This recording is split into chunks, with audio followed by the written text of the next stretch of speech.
Okay, try to contain yourselves. I look good. That's the most important thing, is that I look good. Feel terrible, but I look good. Welcome, and it's great to see so many of you here. Mark Crispin Miller. I'm the editor of the Forbidden Bookshelf.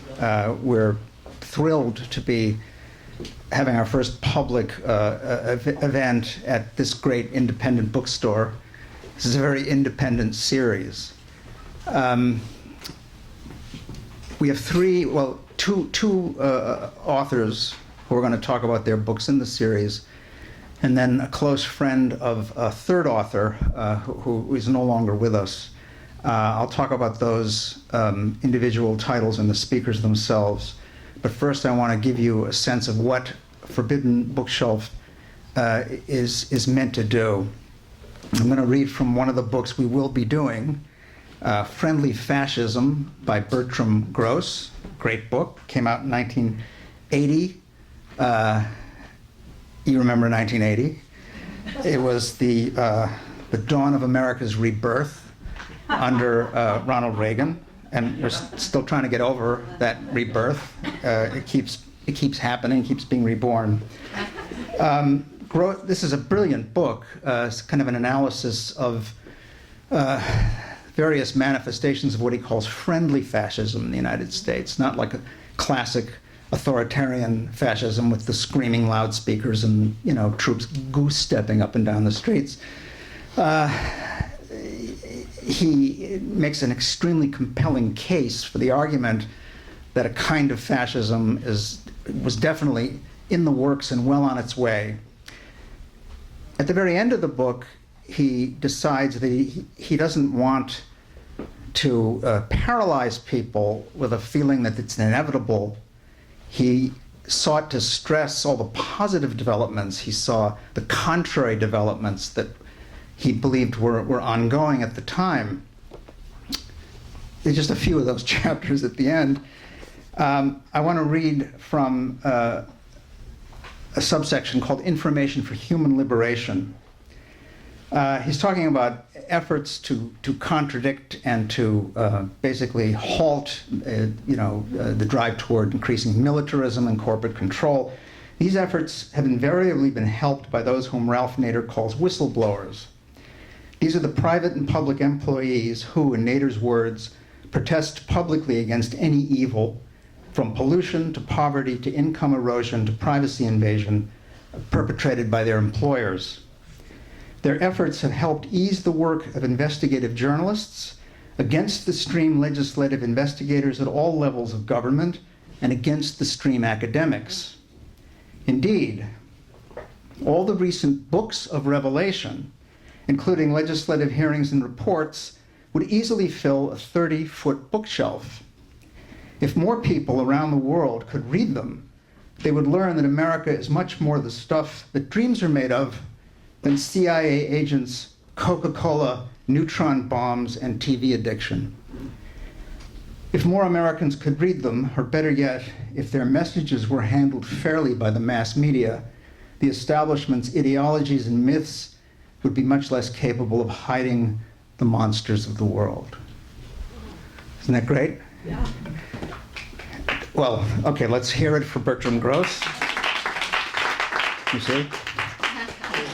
Now, the problem has been that the books on this 30-foot bookshelf have either been variously killed at birth, or have been, as I put it, conveniently forgotten.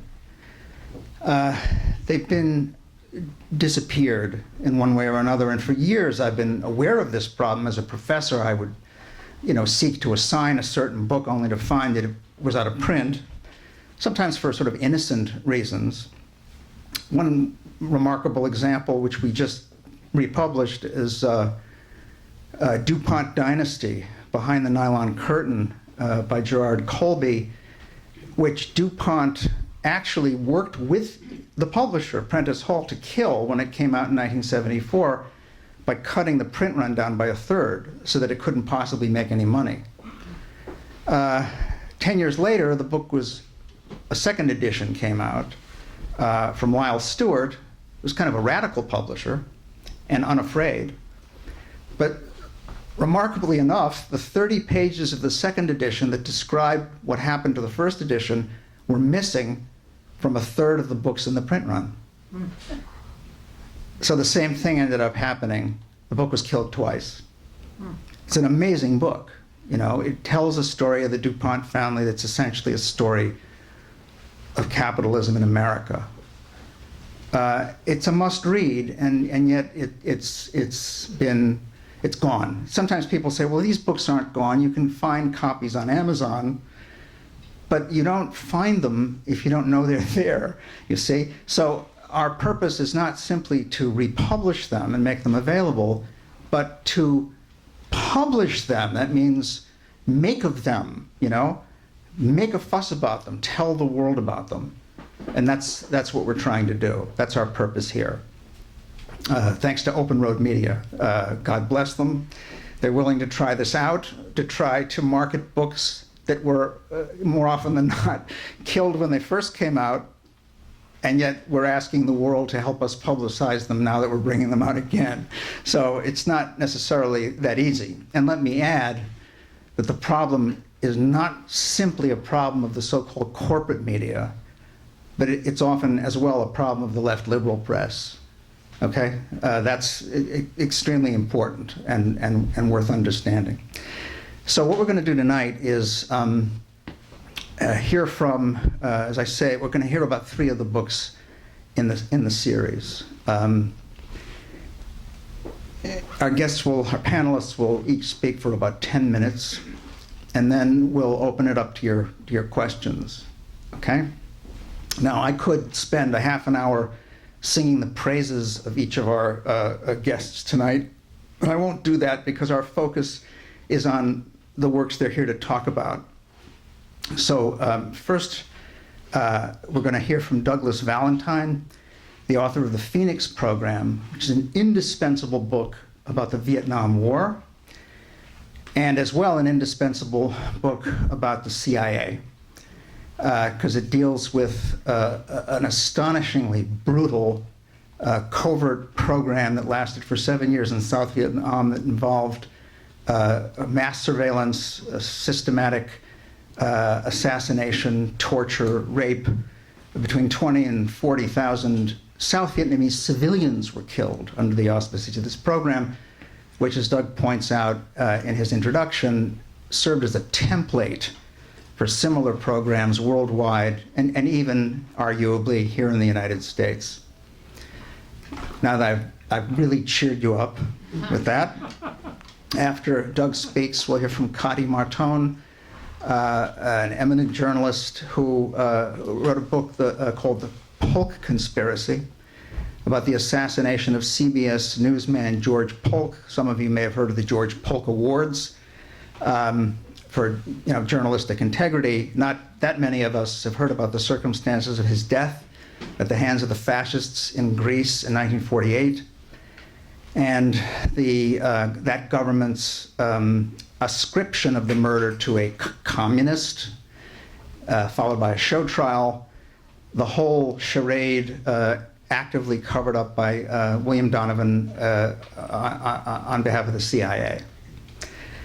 And then finally, and this book has a special poignancy for me, and I think for many in this room, we're going to be hearing about Robert Fitch's classic work, The Assassination of New York, which for those of us who are concerned about the visible disappearance of the city we love and its replacement by enormous gleaming towers whose units are being bought up by foreign kleptocrats who don't even live in them.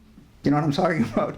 Those of us, I'm about to wax demagogic here, those of us who are, or more demagogic, those of us who are fighting NYU's attempts to destroy the village and so on, all of us, all of you have to read this book, which is a history of how the 1% in New York City, the Rockefellers and others, have been planning precisely this since the 20s. And it wasn't even a conspiracy, it was fairly open. We're very fortunate to have Peter Kwong with us, a close friend of Bob Fitch's, an urbanologist at Hunter. So, without further ado, let me ask you to join me in welcoming first Doug Valentine.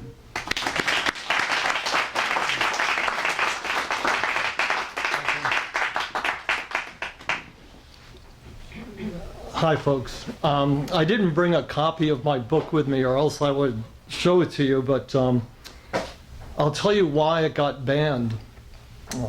I started the book in 1984. I wanted to write a book about the Vietnam War, a part of it that nobody had written about before, so I settled on the CIA's role in the Vietnam War, which I hadn't heard much about. And not having been a journalist and not being from academia, I had no way to go about it other than the obvious way, which was to contact a man named William Colby, who had been the director of Central Intelligence from 1973 to 1976. And he was the person, the CIA individual who was most associated with the Phoenix program. He had testified to Congress in 1971 and 72 and strongly defended the program. So I decided I would go talk to this man and see if he would help me write the book. And I cut my hair and I put on a suit and a tie and I, practiced my diction for a while. And I sent him a copy of my first book and he read it and he liked it. It was a book about my father who had been a prisoner of war in World War II. And I think Colby felt that I would understand what it meant to be a soldier and that I would understand what the American soldiers who were involved in the Phoenix program, what the stresses were, that what they had felt, and that I would be sympathetic to them. And to my surprise, I met him in his law office in Washington, D.C. And he said, yeah, I'll help you write it. And he started referring me to a number of the very senior CIA officers who had been involved in the Phoenix program in Vietnam from 1967 to 1972. For example, he introduced me to a man named Evan Parker, who was the first director of the Phoenix program in Saigon. I went to see this man in his home in Maryland, and we had a nice little chat, not about Phoenix, and he said, I'm going to go downstairs and I'm going to make us some tea and bring us back some cookies. And we were in his little study, and he had put a file of documents on this little coffee table, and he went downstairs and he said, I'll be back in 15 minutes. And when I opened it up, it was a roster of the Phoenix Directorate. Now, the only reason he had talked to me is because Colby had sent me to him. And the only reason he let me see these secret CIA files is because Colby said it was okay. And for 2 years, I pulled this hustle off. And I talked to probably 100 senior CIA officers who were involved in every part of the Phoenix program. They built secret interrogation centers in every province in Vietnam. I talked to the guys who built these interrogation centers. They advised the special police who ran the interrogation centers and were like the FBI. I talked to the people, the senior advisors. I talked to the people who set up their death squads all across the country. And they all talked to me very openly because I carried Colby's impromptu. And about 2 years into it, they got hip to what I was doing. And people, all of a sudden, doors started closing in my face, and people were getting huffy, and I realized something was afoot. But I had already gathered all the information that I needed for the book. But I kept going, and I filed meanwhile, I filed a privacy request for all the documents that the CIA had on me. It took 5 years to get them. But and I had to go to a federal district court in Springfield, Massachusetts. The ACLU represented me. And when I got the files, they indicated that they had all the memorandum that the CIA was sending back and forth about me, and it kind of chronicled my research as it was going along, and then they kept getting more and more alarmed, and then finally they were calling me Bad News Valentine, and they said that I had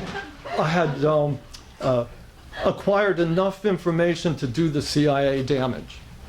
And it's true. This book just outlines every conceivable facet of the Phoenix program, what the CIA was doing in Vietnam. And before they knew it, it was done.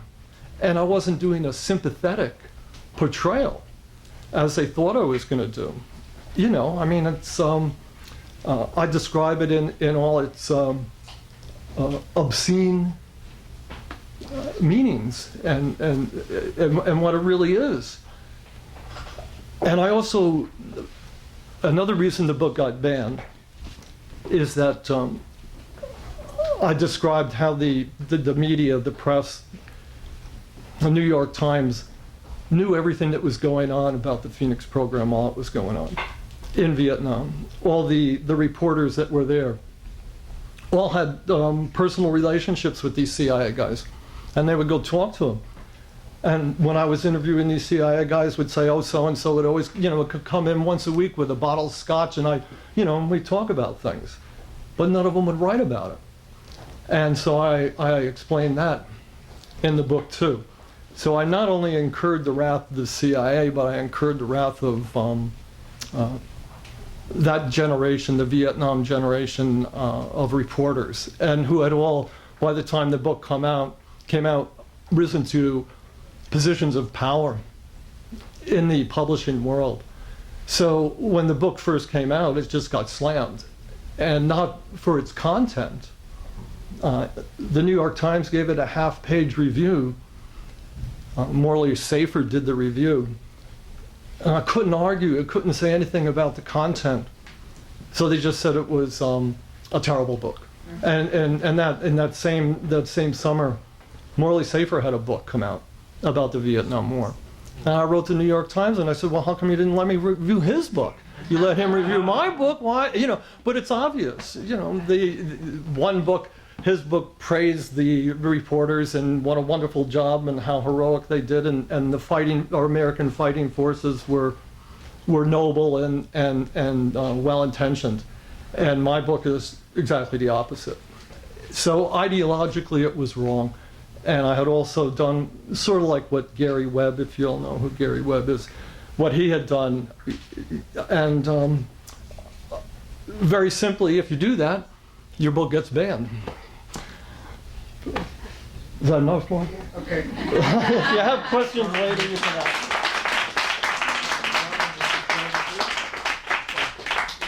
Okay. Kati Marton. Yes. Thank you very much. Thank you. Good evening, ladies and gentlemen. If you don't mind, I'm going to sit on this stool. What a wonderful bookstore this is, and what a wonderful gathering. I wish my neighborhood had an independent bookstore of this quality. And Jane Friedman, I just want to give you a shout out for Open Road Books and Jack for doing this.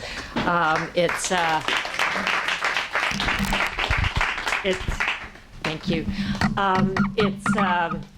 It's just terrific to be able to bring these books, which Doug and I and others like us gave heart and soul to bring it to the attention of a new generation. I wrote this book, The Polk Conspiracy, in 1990.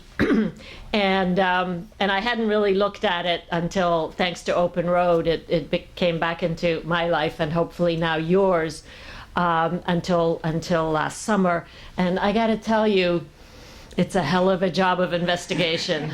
I think I blocked it out because I have never been so scared for my life, actually, not to be too dramatic, as I was when I was piecing this story together. So in brief, George Polk was an intrepid 34-year-old CBS correspondent, one of the so-called Murrow's boys. Edward R. Murrow, the legendary CBS newscaster, had gathered around him some really bright and talented and brave people, and none braver than George Polk, who was dispatched to cover the Greek Civil War, which really was the line, that the famous red line, where President Truman decided that the Soviets would go not an inch further. And the Truman Doctrine was basically Truman's way of dealing with blocking further Soviet advance. The Greek Civil War between communists and monarchists thus became an incredibly important Cold War, really the first act of the Cold War. And the murder of George Polk really can be said to be the first act in the Cold War, and George the first casualty of the Cold War. This book reveals the infamy of the British, whose turf Greece had been until we came in with massive aid under the Truman Doctrine, and it also reveals the infamy of some of our most revered figures, establishment figures in Washington.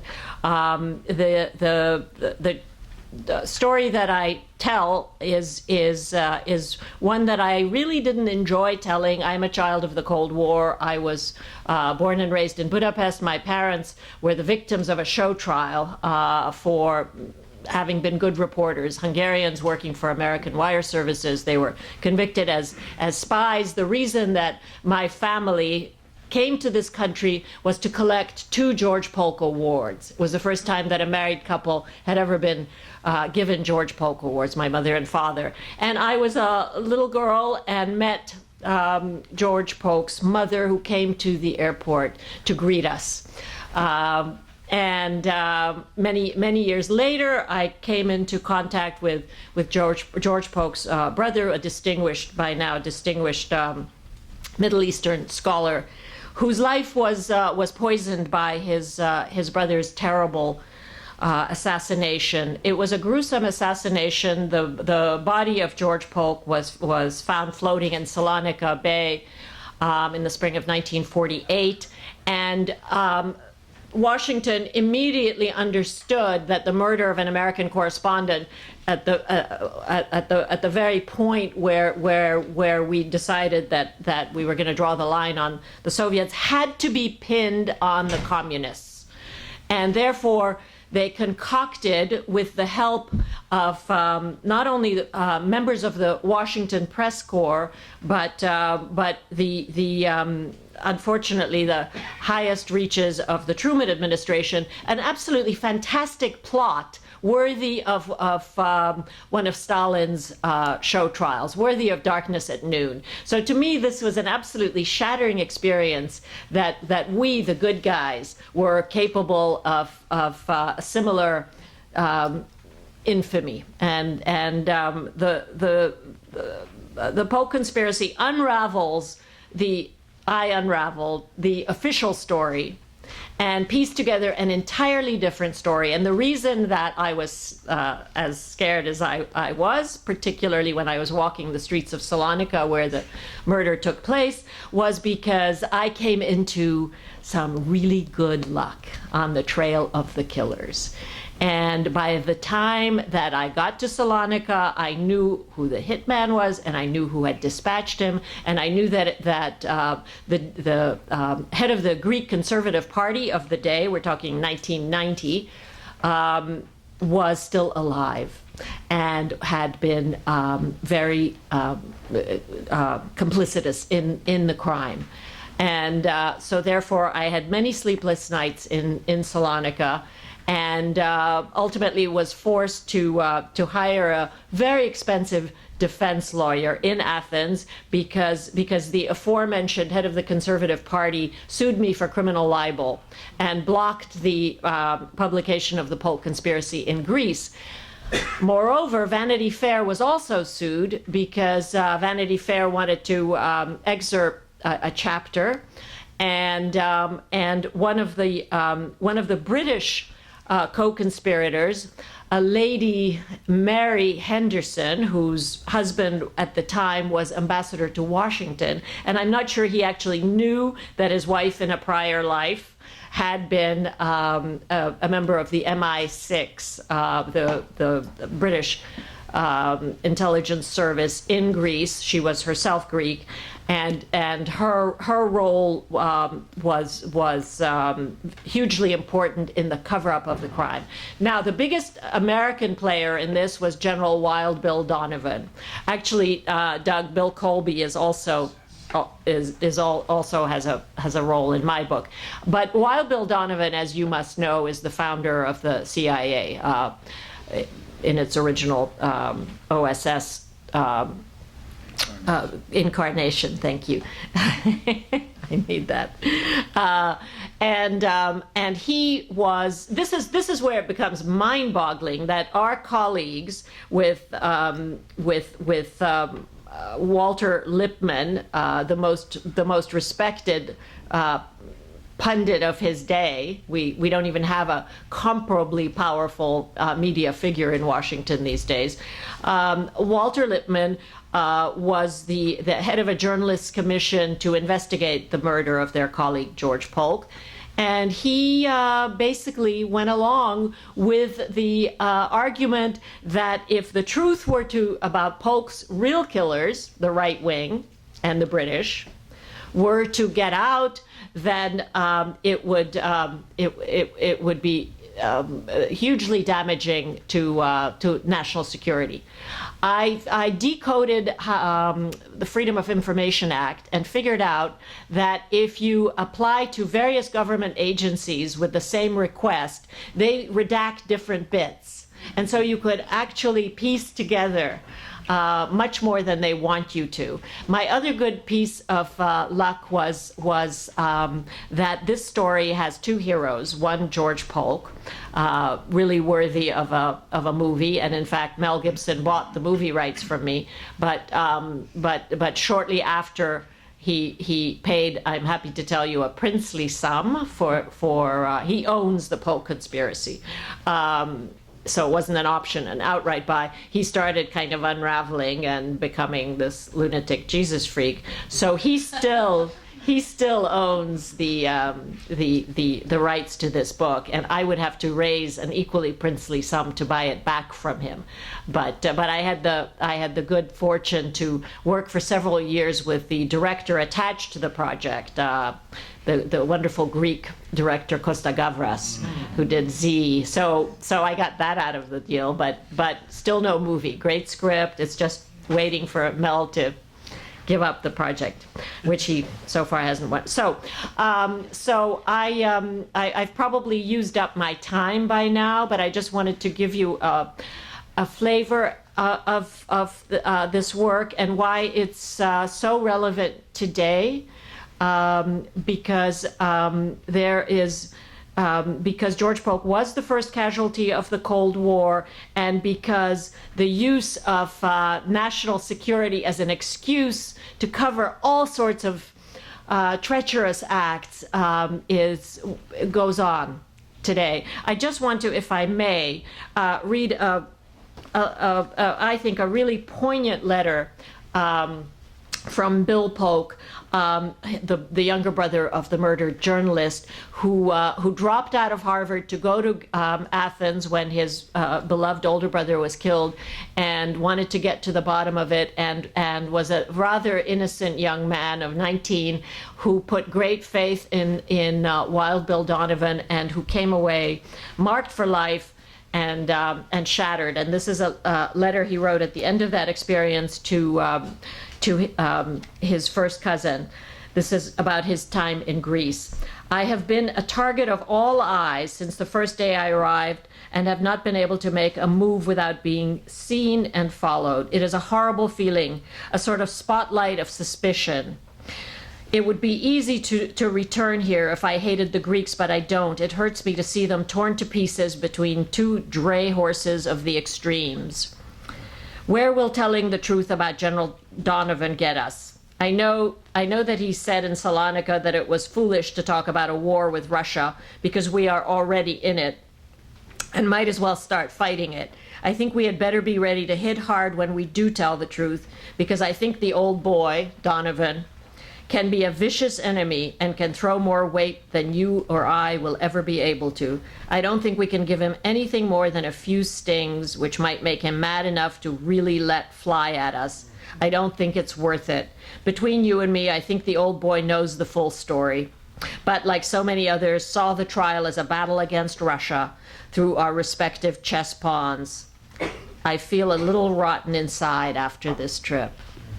So that gives you a sense of the drama of this book, and the fact that it was at the same time, though the members of the press sold out their colleague, it really did represent the golden age of foreign corresponding at the same time. And I was lucky enough when I wrote this book in 1990 to still be able to interview the likes of William Shirer and Alexander Kendrick and Howard K. Smith and Homer Biggert, giants in our field, and I could not write this same book today. And then the piece of good fortune that I alluded to already was that a member of Donovan's team had squirreled away precious documents, letters, and that really broke open the case.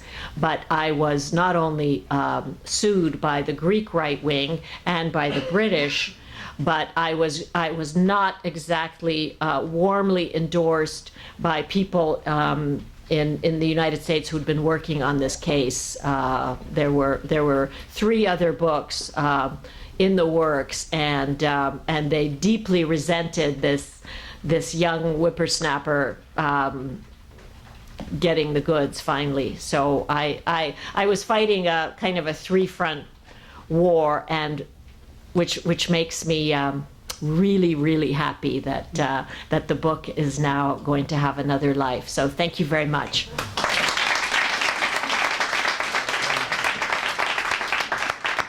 Okay, and now please welcome Peter Kwong.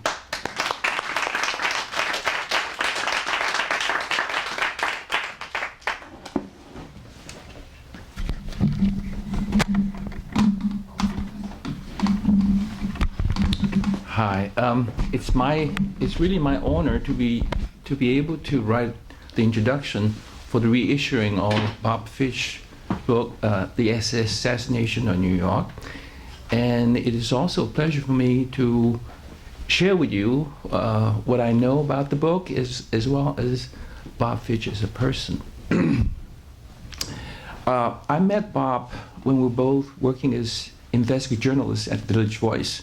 In those good old days, we did a lot of exciting stories.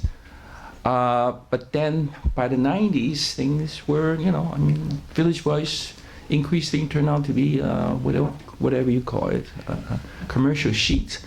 There was a time that Bob was deeply involved in writing this book. He spent decades trying to perfect it. And I was trying to finish my own book on the title Forbidden Workers, Chinese illegal immigrants and American labor.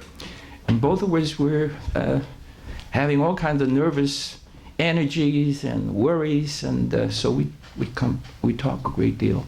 We share our pains. We try to tell each other what our latest findings about. And I got to know him very, very well, and we also share a concern. That was also the time, early 90s, that the publishing industry was in a shambles. The big box Barnes and Noble is basically dominating all the bookstores. So as a result, many of the small publishers, including ours, we're not able to spend very much money on editorial and all kinds of assistance to the writers. So he and I keep thinking about talking about, wow, I wish we had better editors, and et cetera, et cetera, et cetera. And also, worrying about whether the books would be properly advertised. In any event, his book came out first, and it was a good book. It was very, very good book, but it was very poorly edited. Nevertheless, he felt very, very strongly about the power and the accuracy of this book, and he was very optimistic. As it turned out, this book was a classic. That for many, many people, this was the most comprehensive book about New York City, the development of New York City of the last 60 years.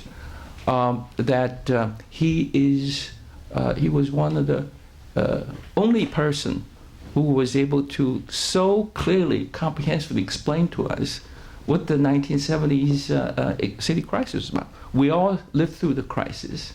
We all saw these different things going on. But somehow his analysis is able to help us to navigate through these complicated things that have happened. Now, Bob is a smart, innovative, daring. He never wants to do things other people have done. He hates stale ideas, and he loves big ideas. And this book is a big idea. The book is about the transformation from a city that was a diverse, vibrant manufacturing economy, transforming, or rather being engineered into a city now narrowly based on finance, insurance, and real estate. Fire, he talked about. That this transformation was not a natural one. It didn't have to happen. However, it is the real estate interests backed by the banks. They engineer this transformation through their advocacy of what they call post-industrial society, through what they consider somehow industrial manufacture economy is no longer relevant, that only finance and high tech was the only thing that's in the future. So Bob gave a very, very detailed history, starting from very early. This whole idea about transformation was first planned as early as 1929 in the first city's master plan, exactly detailing how to transform this, how to move factories, industries away from what they consider as much more profitable construction of the economy. Now, in his book, he details, using all kinds of archival materials, interviews, memoirs, in the most tedious way, coming up with a very, very clear picture. Now, the picture is a picture of this transformation. He gave very specific reasons, telling us who is responsible, what did they do, and it's a no-hold-bar. All the players somewhere along the lines being mentioned and being indicted. And this is what the title of the book is about, the assassination. He wants to tell us who actually murdered New York City's economy. Now, the sad story about this is the elites were able to use their money, leverage politicians, step by step liquidated the manufacturing industry, closed down the ports, closed down the rail lines in the city, and rezoning, reducing the size of manufacturing in the city, and replace them with high-rise commercial or residential buildings. And because they think that is the new industry, that's the new economy, that will produce a more prosperous New York City. What actually happened is the opposite. By eliminating factory spaces, people lost their jobs, and workers no longer able to live in the city and moving away. And so what happened is unemployment, as well as the same time that loss of tax base, the city went into a dive. And this is the first crisis of this result is basically the 1970 economic crisis. But this crisis did not stop. And the elites did not stop their strategies either. They redoubled, continue. So what we saw was not only we didn't create jobs, we built too many buildings. At the time of Bob's passing, I mean about the book, when Bob was writing this book, we witnessed huge glut of all of his buildings, right? The World Trade Center, and, we talk about how everybody talks about World Trade Center. It was never fully occupied, right? The city had to use their public offices so what the post-industrial economy was a total failure. And it's not only failure, but it's a speculative, unstable, right? It's so from Bob's analysis and to project what he has seen when the book was written is leading to what we see today. That the real estate, the fire, continue to try to transform the city. Today, the city is basically a city devoid of this kind of diversity, the kind of vibrancy. What we have is a city where basic services are lacking. At the same time, rents going up, value going up, polarization of the city going up, and infrastructure maintenance is left untended. No wonder Vice President Biden made this nasty comment about what's the airport? LaGuardia Airport is a third world. So that is something that in the analysis of Bob, we can understand and see. And unfortunately, since 9/11, with extension of global finance, low interest rate, we see this even more accelerated gentrification process. So we see every neighborhood in Manhattan, every neighborhoods, major neighborhoods in other boroughs are being slowly gentrified. Poor people are being removed away. So this is analysis that he provided us. It was not an easy analysis. He did not approach it like most people do. Bob is a strange character. He's an outsider. He never, he's a journalist, but he's not exactly a journalist. Journalists don't spend 17 years going through material, piles of materials to come up with what he did. He's not exactly a scholar in the sense that no academic institution really recognized him. To the end of his day, that he was still adjunct, teaching 3 or 4 courses just to survive. And yet, Bob was never bitter about this. As a friend of Bob, it's like whenever I see him, we talk. It's always about big ideas, nothing petty. We don't talk about petty stuff. We talk about big transformation of Chinese economy, capitalism, cities, etc., etc., etc. And he could be very, very sharp, very, very difficult, very, very challenging. But that's him. He is not afraid of pursuing truth. He is not somebody who wants to be popular. He dig on things he feels very strongly. In some way, he's a very old-fashioned scholar, old-fashioned individual, believe in fighting for justice. Okay. To pursue that, he wrote this book.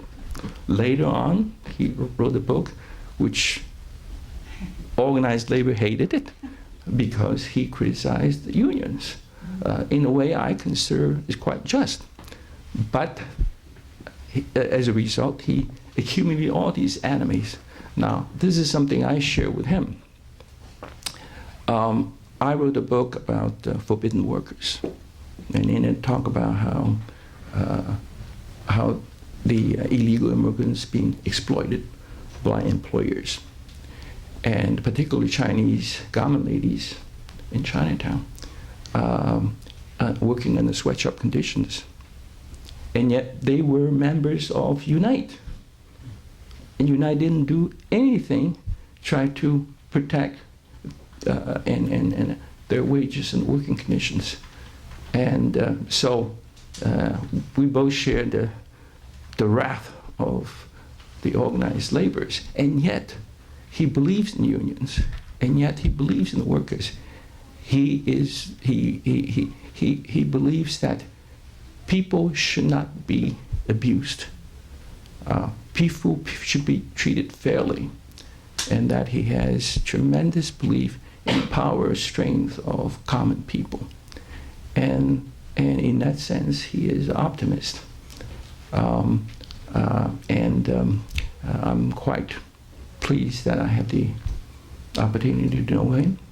And I'm also very pleased that with all the arguments and fights and discussions we have, I have learned so much from him. Thank you.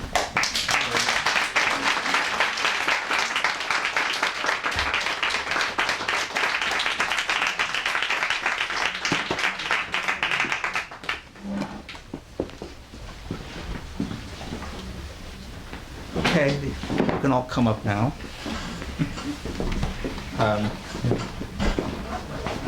I'll sit in the middle as the only girl. I'll go on this end.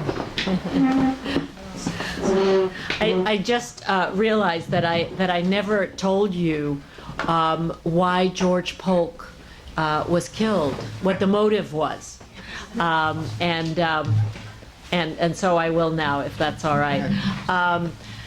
George Polk, 4 days before his body was found floating in Salonika Bay, had confronted the head of the Greek royalist conservative party with a tip that he'd gotten from New York that the had just deposited a very large check in a private account at Chase, New York. It was $25,000, which in 1948, in current dollars, would be $500,000. And this from the prime minister of a country that was living on American aid. And so 3 days later, George Polk, practicing the best standards of his profession, went to the man to get his reaction. That turned out not to be such a smart move, because there are certain situations when, best practices are not the best plan. And what happened then was that the Greek prime minister let the British know that this was about to happen, and then everybody went to work and organizing the assassination. And the letter informing Polk of the bank deposit was stolen from his office by the British Lady Henderson, whom I actually tracked down in London, and she gave me an interview because she thought that she could basically do to me what she'd done to scores of other reporters, which is send me on the wrong track. But I was on to her, and so she sued instead. She sued me and Vanity Fair and Farrar Straus and everybody. So that was the motive for the murder. Well, we're going to see to it that the Greeks get a chance to buy this book, and the British get a chance to buy this book as well, now that there's an e-book edition, right? Yeah, Let them yeah. sue me. Yeah, yeah. And they will. They will. Oh, goody. Let me, one of the most important things has been left unsaid, which is that you can actually buy tonight the download for any of these books. As supporters of the independent bookstore, we would like to bring them something to sell. If I had my druthers, these books would be available as book books, because I'm an old fan of book books, but it's just not economically feasible. Anyway. How much are they before I buy one? $14.99. $14.99. Oh, a bargain. A bargain. Oh. Well worth it. Three really, really great books. Questions from you all to any of us? Bertel. Mark, you at the beginning, and I think each of the authors, said something about how the book was repressed and or kept from getting to the public. But I'd like to hear just a few words about what are the particular ways in which it was repressed or kept from getting to its targeted audience. To know an important part of the story that you all share and why these were forbidden books. So you want each of them? Well, I'd like you to hear this from each, especially from the first speaker. Yes, Because we didn't hear how they kept that. How was book yours from getting repressed? the Sure, hearing well, that it deserved. if you get a bad review in the New York Times, That's one way. that pretty much kills a book in its cradle, but the review itself was a fake, I mean, it wasn't a true review. And like I said, the circumstances of it, where they let Morley Safer review my book, but they wouldn't let me review his, it just shows the bias that was in the industry. But it also gets killed when you get a bad review, then your publisher doesn't spend any money on promoting it. They could have. The in-house reviewer said it was the most important book that had been written about the CIA ever, because it named the individual CIA officers who were in Vietnam running the war. It quoted them at length, telling everybody what they did and how they did it. It revealed things about the CIA that nobody had ever revealed about the CIA before. You can actually learn how the CIA is organized and how it operates if you read this book. At first, William Morrow thought that was a great thing. After the review came out, they decided it wasn't such a good thing. That people maybe shouldn't know all that because they might get in trouble. The same way that more recently, Gary Webb's editor, who initially was gung-ho to publish his series about CIA drug dealing, later on, once the rest of the industry got mad at him, said, oh, well, I made a mistake, and Gary really didn't do very good research. Well, they couldn't say that about this book, because I quoted these CIA officers. I identified them by name. I tape recorded most of the conversations, and the tapes are up on the internet. Anybody can go listen to them if they want. All these CIA officers broke their oaths, their secrecy oaths, by talking to me. And so I assume there was influence throughout the industry that was applied. I think it's been said to me, and I don't know that it's exactly that it's true, but other well-respected writers who write about national security have told me that every major publishing house has one editor who's connected to the CIA or the national security establishment, and that they basically decide what books have crossed the line and reveal secrets that shouldn't be revealed, and that these people have relationships, that's the informal way, it's a formal way, but it's just not known, of preventing books that actually connect individual CIA officers with crimes for which they could be indicted. I mean, and when the Phoenix program was a program that identified the members of the National Liberation Front. Most of you look like you might know what that was, but they were the people that ran the revolution in Vietnam. They were civilians. And the Phoenix program identified them and went out and either captured them or killed them or put them in prison for the rest of their lives on the word of one anonymous informant. So this was a program that killed 40,000 people at a minimum, civilians, without a trial, without due process. It was a war crime of massive proportions at the time. 4 Congress people said it violated the Geneva Conventions, and it did. So if all that information was to come out, and if it came out at the time that the book was published, which was 1990, which was only 15 years after the Vietnam War, a lot of these people could have been in really big trouble. So there was all sorts of institutional reasons to give it a bad review, and then after that, it never saw another review. There wasn't, and even the left publications, The Nation, Mother Jones, They didn't none review. of them would review it either. They have people. The CIA has contacts. The National Security Establishment has contacts in every publishing house, every magazine, and that's how information is controlled.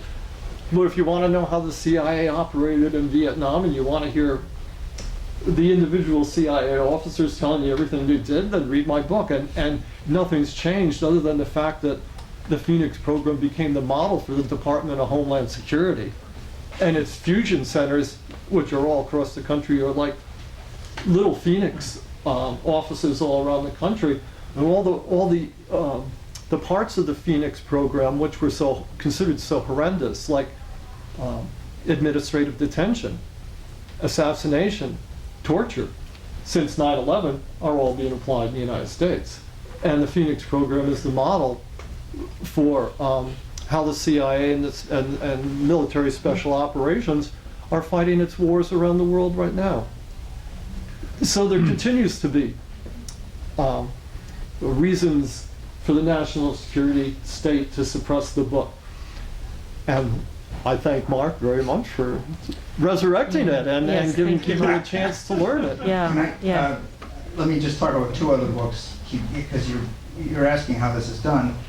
We did Dan Moldea's book Interference, okay, which is about the NFL, not NLF, the National Football League's involvement with organized crime. When this book came out in the 90s, Keith Olbermann said it was the best book on sports in the language, okay? In the book, Moldea predicts that sports writers loyal to the NFL would attack him. And indeed, the New York Times ran a review by one of their sports writers that was so vicious and so mendacious that Moldea sued the Times. Reluctantly, with a heavy heart, because they had given him his start. He sued the Times on the grounds that he believed that reviewers should be held to the same standard of factual accuracy as reporters. This went all the way up to the Supreme Court, and he lost, okay? But we brought it back. Keith Olbermann had him on his show when the book came out. And I'll just tell you about one other book very quickly that we will be doing, called All Honorable Men by James Stewart Martin. This is a guy who was sent over to Germany after the war to help to decartelize the economy, okay, to kind of denazify the economy. When he got over there, he discovered he couldn't do that because those Nazi interests had too much powerful protection from Wall Street. Okay? An amazing book. Hank Albarelli, who writes books about the CIA, told me he was discussing this book with a CIA lawyer who mentioned casually, but take this for what it's worth, that the CIA went out and bought up every copy of the book they could find when it came out. So I guess it was a bestseller. But I don't think they were actually reading the book. The book was killed, and the guy's life was ruined. Okay, we'll be bringing that back as well. But anyway, That's great. Could I just? It's a very good question. Bob Fitch's book was never really reviewed by any major press, and it's not surprising because what he's saying so contrary to the general knowledge understanding of the mainstream. That is, we're post-industrial.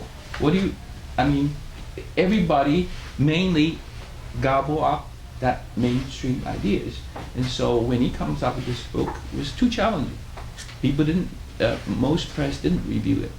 And academics, same thing. Many academics feel the same way. Except, what's very, very interesting is if you look through all the books being published about New York City since, Bob Fitch is always mentioned. But with this refrain, I don't agree with everything Bob Fitch says. However, etc., etc., etc. So it's a book. The book is by the word mouth, basically, and it took a long time for underground discovery. My students in urban planning, they discovered the book, but by that time the book is already out of print.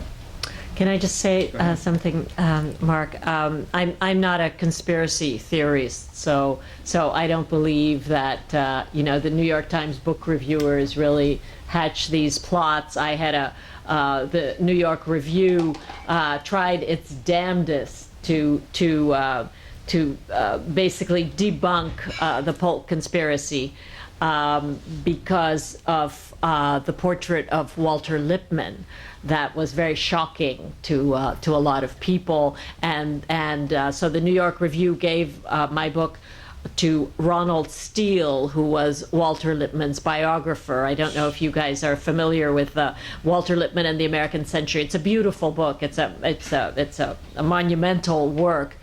But it doesn't even mention the George Polk murder or Lippmann's rather dubious role in the cover-up. Not a word about that. And here's Ronald Steele writing the review. So that entire summer that he was working on the review, this is back in the day of fax. We're talking 91.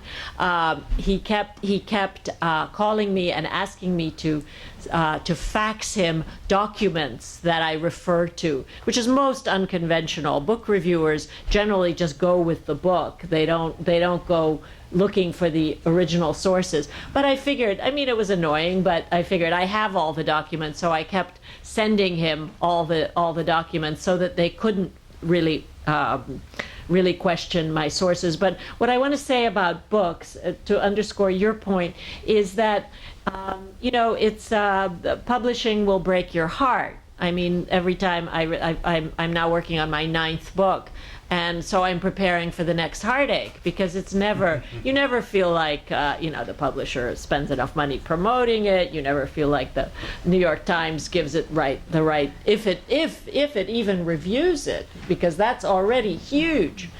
But a book never dies. That's the wonderful thing, and for that I really thank you, because just when I thought the Polk Conspiracy was gone, Open Road has brought it back.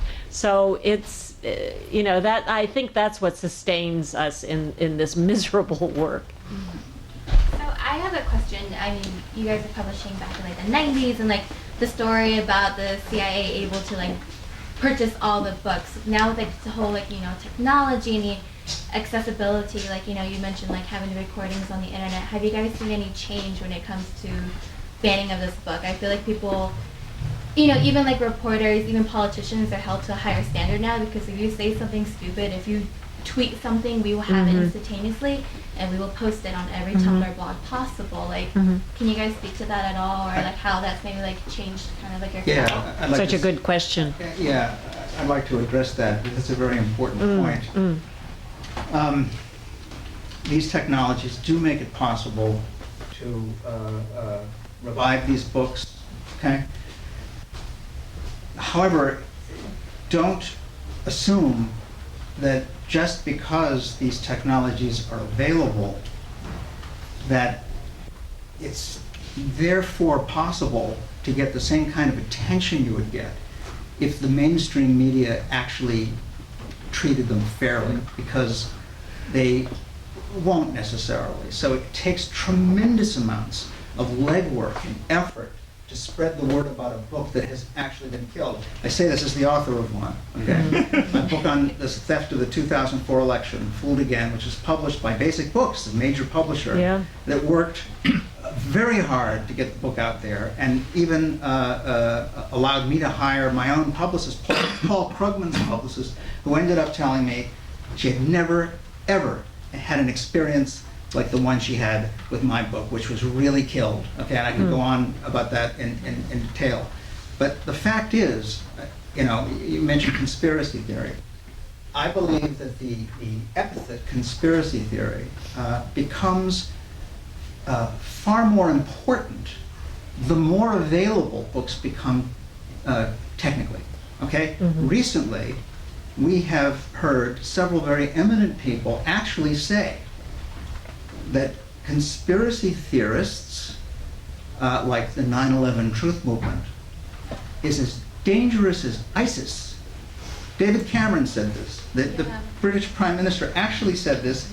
Cass Sunstein, who worked in the Obama administration, said conspiracy theories like these lead to violence. Now, all the 9/11 Truth Movement is asking for is a new commission. And then yesterday, somebody sent me a passage from Newsweek making the same claim, that these conspiracy theories are toxic. They're dangerous to government and to public health. Well, I think Occupy Wall Street is a great example where it was on social and it did have a lot of clout. I'm reading a really great excerpt from one of the literary magazines in New York, and it's interesting when reading it from New Yorkers who are in New York versus I was actually in Iowa at the time, and watching it on the news was like a completely different story. So, Right. Hey, Mark. Yeah, just on. Can I make a comment about conspiracy? The dictionary definition of the establishment is a powerful group of people who rule a society or a government through secret agreements.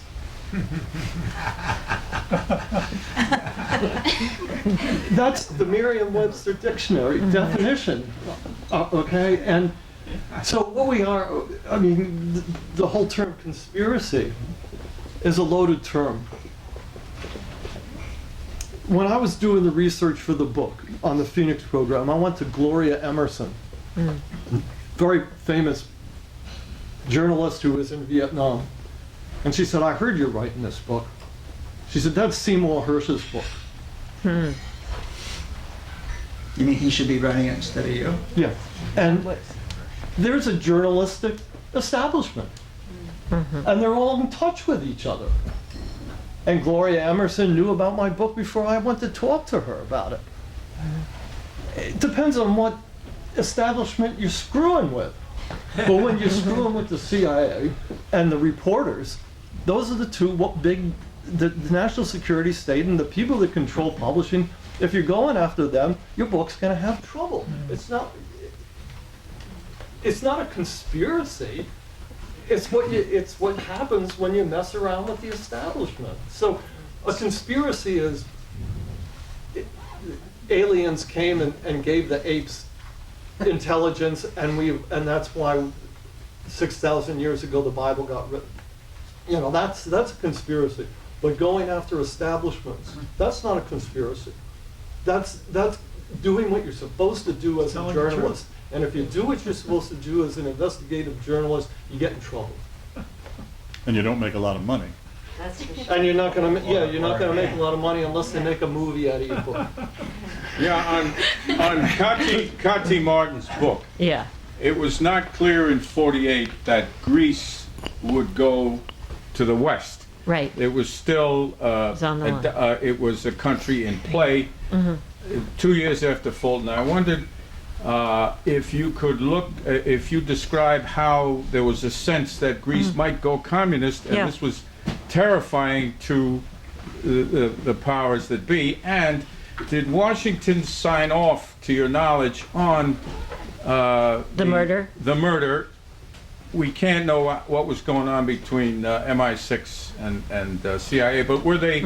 Did they kind of have to give an assent? Did you feel that they were consulted and signed off, or weren't consulted? Just very quickly, Yeah. on Peter's book on the forbidden workers, I think you took more risks than anybody, because you spelled out how snakeheads, how the illegal setup for Chinese immigrant workers functioned in detail.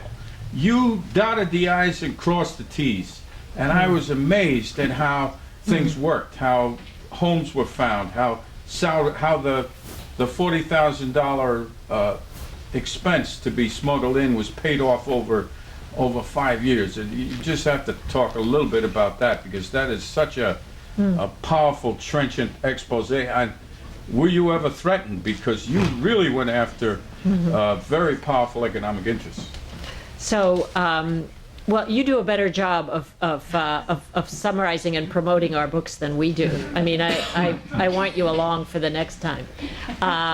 It sounds like you've read the Polk Conspiracy, No, right? but I'm familiar with the period. Oh, okay, okay. I read Forbidden Workers. Yeah, Loved well, it. That was an incredible book.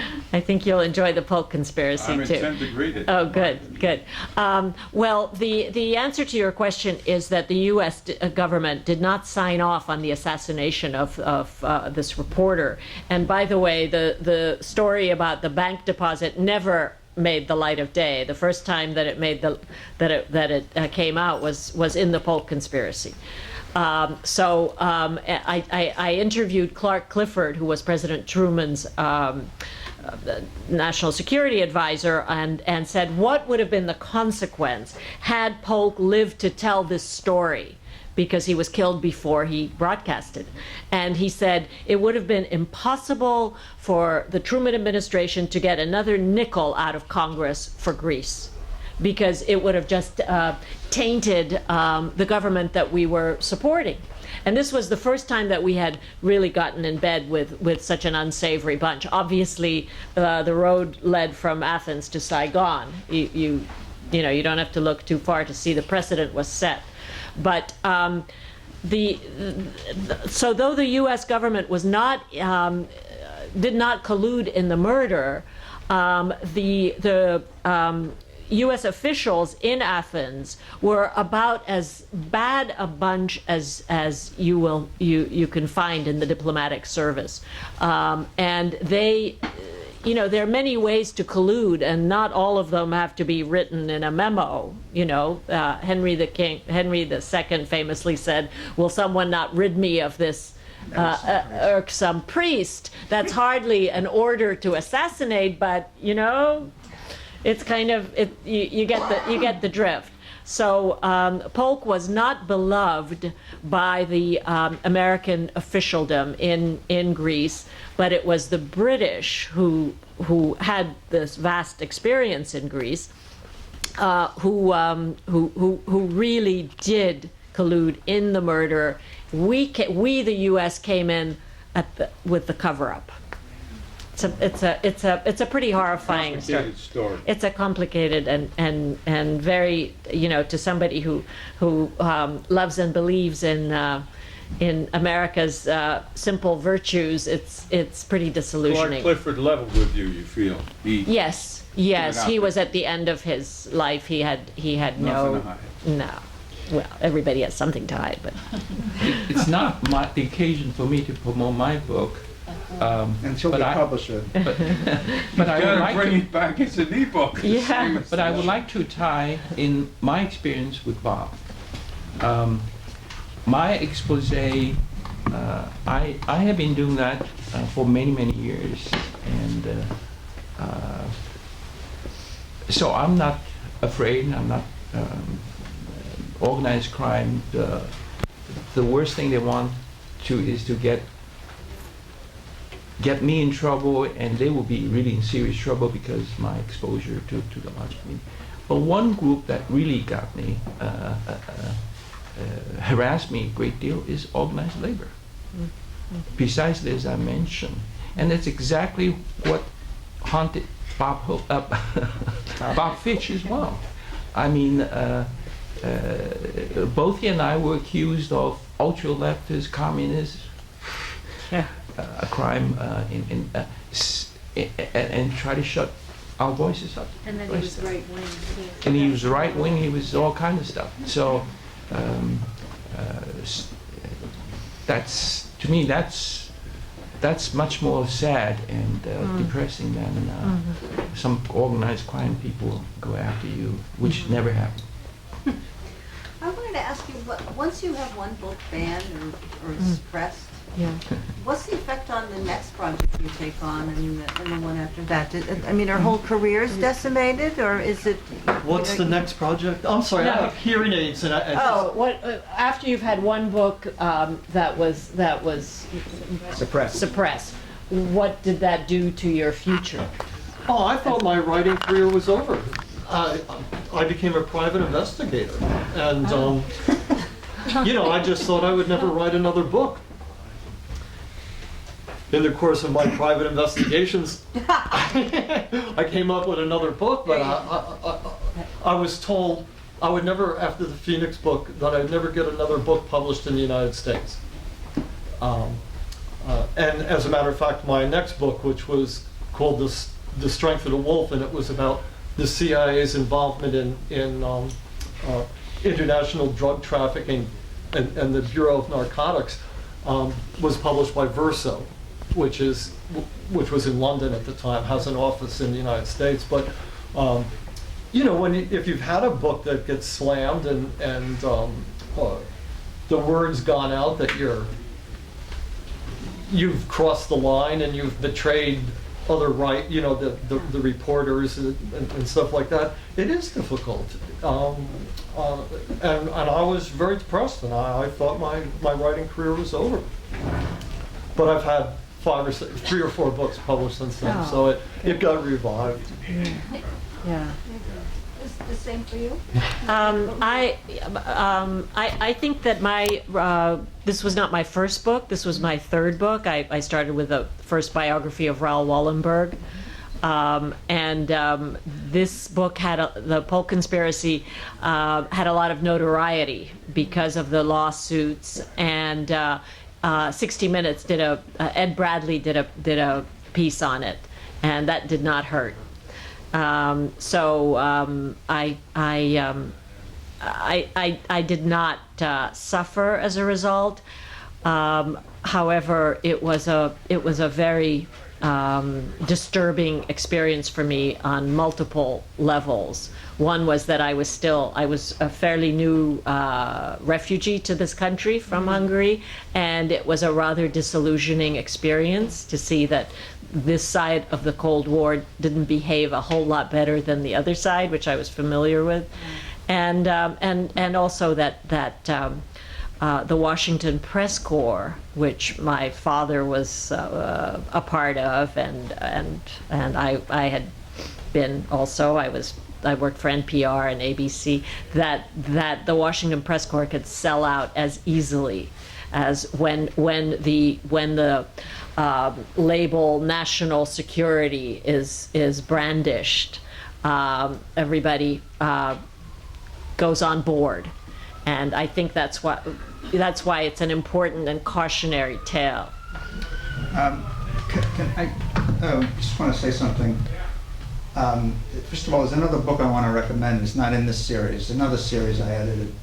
It's called Conspiracy Theory in America by Lance DeHaven Smith, and it's actually a history of how that concept came into everybody's mind, how it came to be that people think instantly about conspiracy theory when confronted with evidence of some kind of high crime committed by the state. I mean, it began at a very specific time, and the fact that the CIA was behind it is manifest in a memo that was declassified and is in the back of the book. It had to do with the Warren Commission report, and a number of books that came out in 1967 raising questions about it.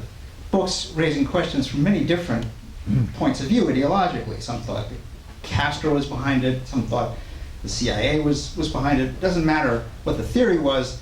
They sent out a memo basically instructing their station chiefs worldwide to use all their friends in the media to discredit the work of these books by making the following 5 arguments, and they lay the arguments out, okay? And we've never actually recovered from this, I don't believe. Because in a democracy, if you don't distrust the elites just instinctively, as Americans always have, or had, I mean, that's what the Declaration of Independence is. It's just a conspiracy theory. If you don't have that healthy distrust, I'm serious, it is. Yeah. Then you're disarmed. You're weakened, right? Yeah. Now, the good news is that I believe and I say this as a professor, and many of whose students are in this room, and I'm pleased as punch to see it. I believe we're at a moment when that is starting to totter. You know, it's starting to shake. The fact that a major Hollywood production based on Gary Webb's fate could come out, even though it only played in a number of theaters for about 20 minutes. You know, it's only in one theater now, just like The Ghostwriter by Roman Polanski had a truncated run, let's say. Nevertheless, it was made, it came out. It forced the Washington Post to attack Gary Webb all over again. It forced the New York Times to grudgingly concede that maybe some of his reporting was accurate. It was actually all accurate. But that's a landmark event, that a book like that would come out. And let me say, in testament, praise of my students, that I now see that generationally, this concept just doesn't intimidate the way it intimidates older people.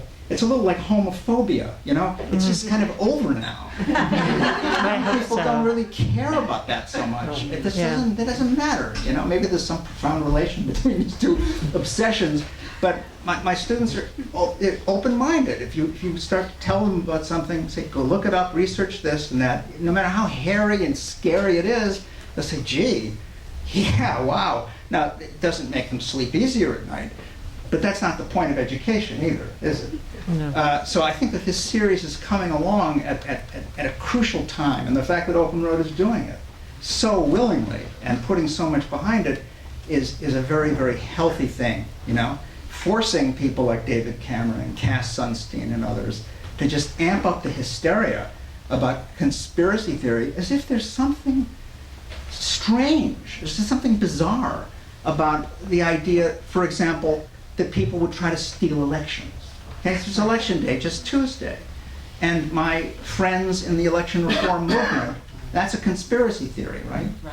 Are crunching the numbers and finding extensive, specific evidence of many stolen races around the country the other day. That's why all these progressive referenda passed and all these right-wing lunatics supposedly won. It's a bit anomalous, wouldn't you say? Yeah. Well, I mean, if you just look at the evidence, you know, you could see reason suggests that it's not a conspiracy theory just to imagine that a party with a completely bizarre agenda that nobody supports uses election fraud in order to maintain its power, okay? So this is basically just a plea for reason and for democracy.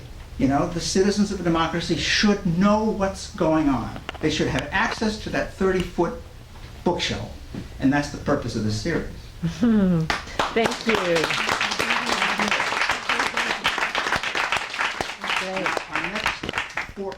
Okay, go ahead.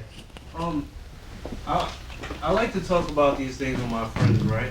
And I would like to engage in more dialogue with them. How do you suppose that I should do that? Because it's very difficult to start. Because we was already talking about the title, conspiracy theorists, and like different ways people can discredit you. How do you suppose we should do that? Are any of my students willing to answer this question? You have the same problem, any of you? I mean, I brought a friend with me today because I'm in Mark's class, and it's difficult. Like, it's a lot of times I find myself wanting to avoid explaining something because I know the way it'll come off. But like with my roommates, like after every class I go home and I'm like, so we started here and like this is where we ended up. And, like there's all this evidence, you have to look up this name and this name and this name. Like we're always taking notes in class. So I mean, you guys would agree, right? Like it's difficult, but like some of us I know in our class like don't even tell their friends because they're like, we know that our friends like won't believe us. So it's difficult for sure, but like I think that at least in Mark's class we're like equipped with so much information and specifics and sort of undeniable evidence that we can't even reckon with the term conspiracy at all. Can I just say, I can't give you technical advice on how to, if that's what you mean, how do you organize a chat room or whatever. That I can't give you. But in terms of, I've spent 30 years as a reporter and author of eight books that really were all in one way or another investigations. And the only advice I would say is never assume anything and just keep asking questions. Be very skeptical. Don't buy into anybody's pet theories. And just I know it's a cliche to say keep an open mind, but really approach everything as a detective, asking questions and not letting people sell you their favorite notions about anything. Just be skeptical, And not cynical, but skeptical. And you got to question your own assumptions too. Yeah. Whatever rigorous. you find yourself assuming, you got to question that first. That's true. It's a very difficult thing to do.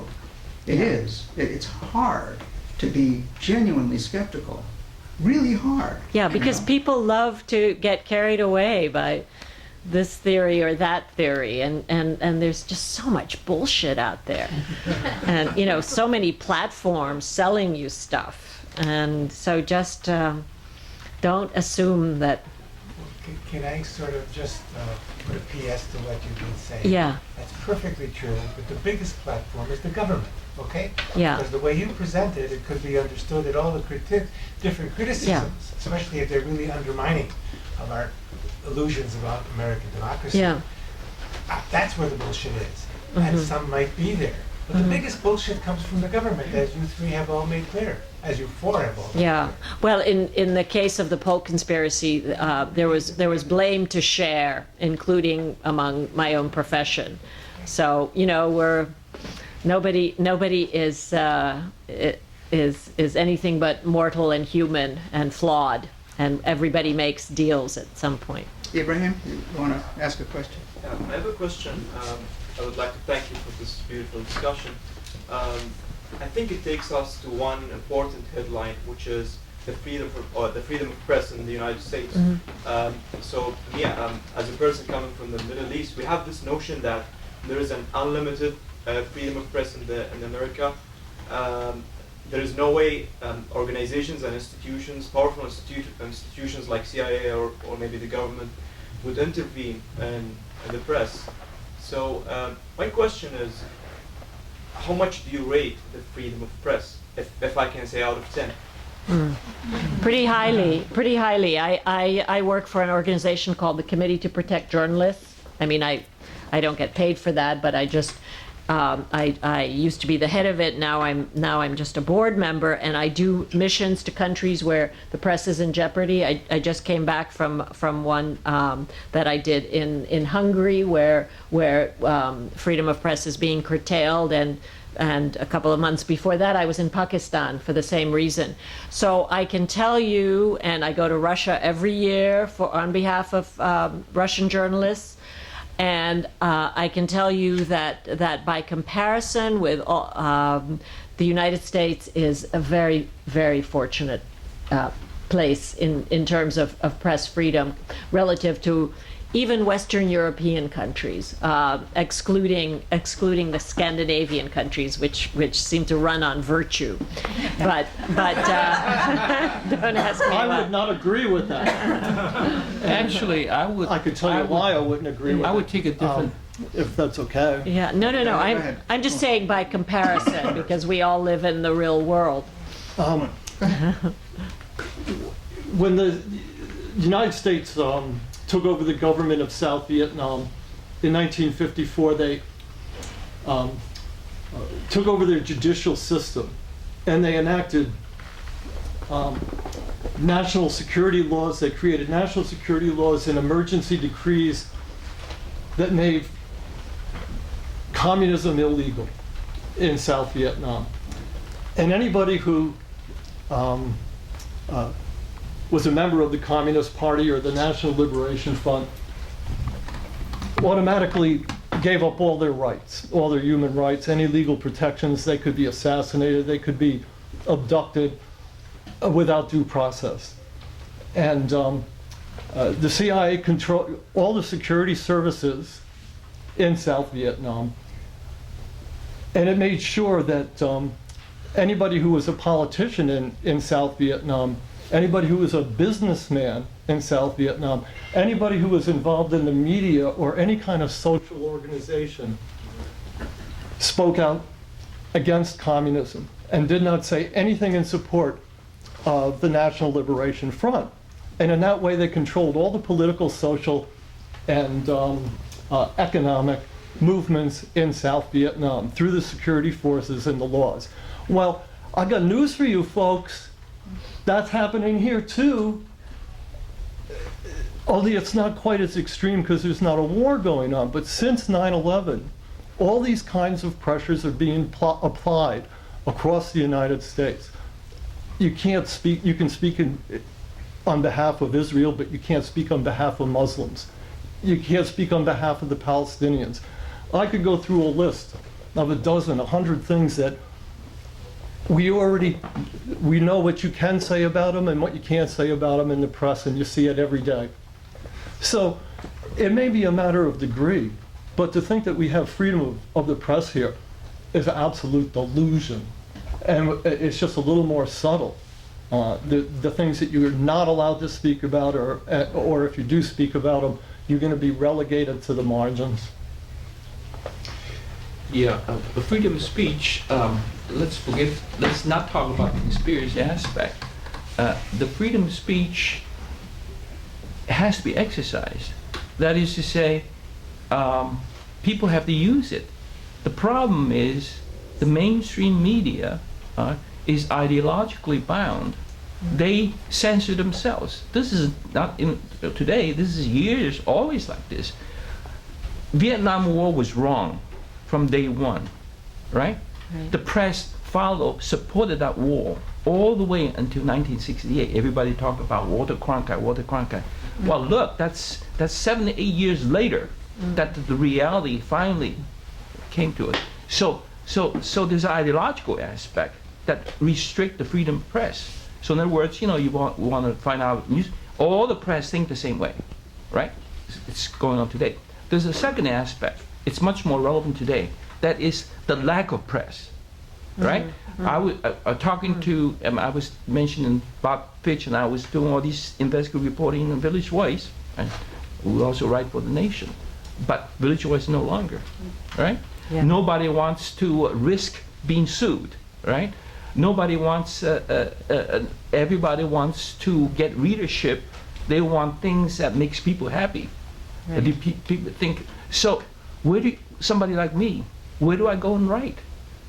I mean, I don't want to mention some of the left, so-called left, is also going the same kind of assumption, Democratic left, no, we don't have places to write. If you don't have places to write, then information, freedom press is, what is that? Yeah. Let me address that. It's gotten worse since 9/11. In Vietnam, during the Vietnam War, people saw soldiers fighting. They saw bombs falling on villages. Nobody here saw the war in Iraq or the war in Afghanistan. We don't get to see drones blowing up villages overseas. All the things that the United States is doing around the world. That's not freedom of speech. If you're the information that you're trying to get, if you can't get the information, you can't speak about it. And the amount of secrecy in the United States government secrecy has become profoundly limiting to our freedom of speech. Because if you don't know that it's happening and you don't know the details about it, you can't talk about it. You know, and it's just more and more secrecy across the board all the time. And that limits our freedom of speech because we just don't know what's going on.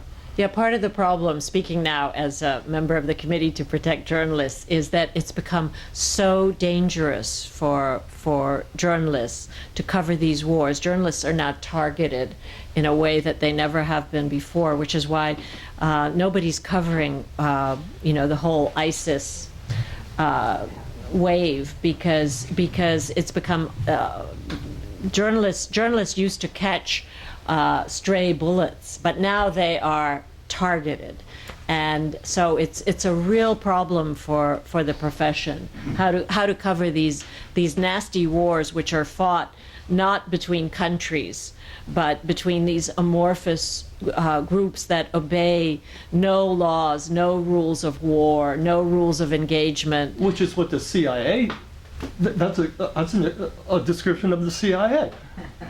It doesn't follow any of the rules of law. It goes out and assassinates civilians. It blows up civilians. And the CIA is responsible for a lot of these amorphous groups. You just don't know about it. And that's not a conspiracy theory, folks. That's how the CIA operates. Let me, we're going to have to wrap it up. I want to address your point in particular, Kati, about the difference between countries where the physical threat to journalists is explicit and inescapable. Okay, that is true. That we don't have that kind of a situation for the most part. I mean, Gary Webb did end up killing himself by shooting himself twice in the head, right? And then Michael Hastings, who had reported unflatteringly on General McChrystal, ended up perishing in a very suspicious car accident. Even with those examples, and I'm speaking now as the editor of this series, there are many instances of reporters being sidelined not with bullets, but through a kind of shunning and through being tagged with the notion of either conspiracy theory or formerly being a communist. We republished I.F. Stone's Hidden History of the Korean War, an absolutely smashing work, indispensable for any understanding of the Cold War. He was a pariah after that book came out.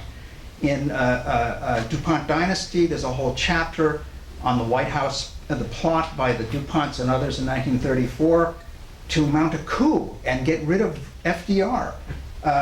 Smedley Butler, the Marine general, was actually asked to lead an army of veterans to the White House and depose FDR. This was never covered in the press at the time. The only thing we know about it is from a particular congressional hearing.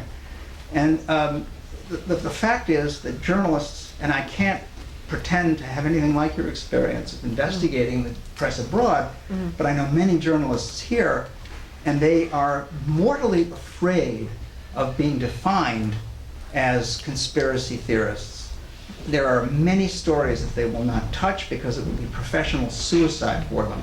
I would say, actually, that is a more efficient way to silence the press than to blow somebody's head off, which they'll do in Russia, which they'll do in Iran. That's absolutely true. And I prefer the difference, don't get me wrong. I would rather be ridiculed than assassinated. I admit it, Yeah. But on the whole, yeah. On the whole, I vote for this one. Yeah. Mark But me first. I wouldn't say that we have exemplary press freedom. I think that it's an ideal that we are still striving to realize. And anyway, I'm getting the high sign from our hosts. Thank you. Was it something I said? Thank you so much, Kati and Doug and Peter. Thank you.